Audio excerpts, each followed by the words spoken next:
Hello everybody, today we are going to use metric units of length. So first we're going to use the base measurement, or take a look at the base measurement, which is a meter. If you stretched out your arms, a meter would be about from fingertip to fingertip. Now we use these prefixes to make new measurements. So we have deci, centi, and milli. Decis, decade means 10. It takes 10 decimeters to make 1 meter. So if we had a meter stick, there'd be 10 decimeters on it. Centi means 100. Century has 100 years. Centimeter, there's 100 centimeters in 1 meter. So on a meter stick, there's 100 centimeters. And milli means 1,000. Think millennium. A millennium has 1,000 years. A millimeter, there's 1,000 millimeters on 1 meter. And finally, we have kilometer, and a kilometer is 1,000 meters. So you'd have to take 1,000 meter sticks and stretch them out, and that would be a kilometer.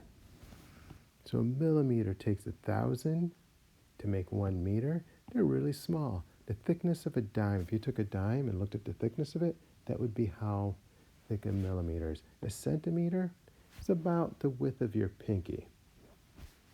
And decimeters we don't use too much, but they're about the length of your finger. And again, I told you a meter is about as long as your arms are, from fingertip to fingertip.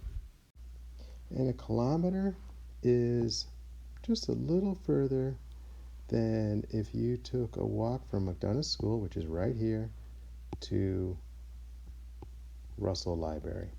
That would actually be 96 hundredths of a meter. So it's almost a meter. So that gives you an idea of what each length is.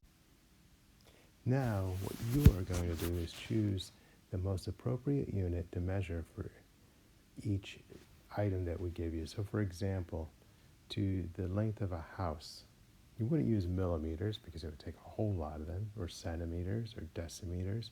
And a house is not a kilometer long, so the best unit to use would be a meter.